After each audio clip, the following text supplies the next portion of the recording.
Hey everyone, me Kevin here. This is just a very quick roundup of what to expect in the new stimulus bill that Republicans are proposing. We are expecting this new bill to hit the public's hands by July 27th or July 28th at the latest. Here is a simple summary in sort of a list format of what to expect. And quick note before I hit these items, remember that this is sort of the first offer. So Republicans are going to make this offer and then give it to Democrats. Democrats are very likely to counteroffer. So I expect this first version of the bill to not look that great, but we have to go through sort of the negotiation, and this is going to be the starting point.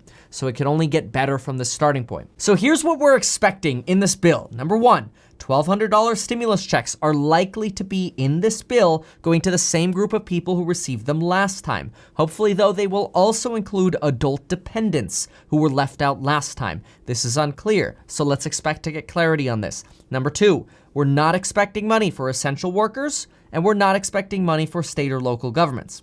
Number three, we're expecting a $200 per week boost for unemployment insurance pay. We might also see some terms that adjust this as time goes on. We'll see. Number four, we're expecting liability protections for businesses. Number five, speaking of businesses, we're expecting tax breaks for businesses for hiring employees and potentially being able to write off things like 100% deductions on meals and maybe even entertainment expenses. Which, by the way, if you want to take advantage of some of those write-offs, you might consider starting a business if you have not yet. You might even create yourself a YouTube channel, which you can do with your iPhone. And if you want to, check out the pre-sale for a complete guide to that in the link down below. Complete guide to creating a YouTube business.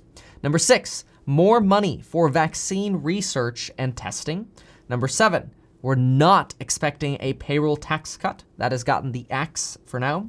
Number eight, some money for childcare. Some money for schools, with half of the money for schools being tied to whether or not the schools reopen, including money for private schools.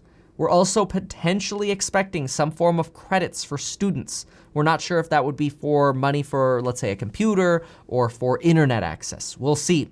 Number nine, we're now expecting an eviction ban extension.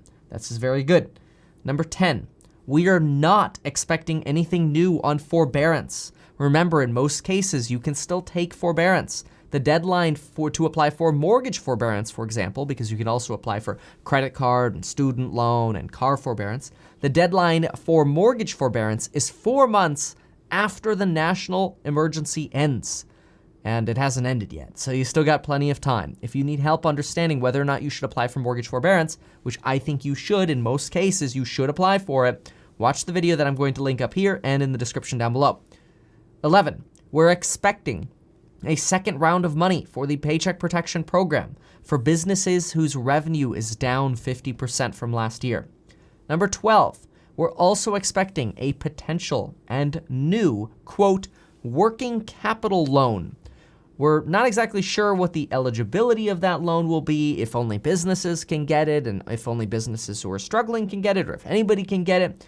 And we'll see if the interest rates on this are inexpensive and what the terms might be. I wouldn't be surprised if they don't put big limitations on this loan, that a lot of people might just take that money and throw it into the stock market. Now, I don't expect that to be a forgivable loan. That would be a loan that you'd have to repay, but we'll see what the terms are for that. As you know, I'm also very big on breaking news, so stay tuned to this channel for updates.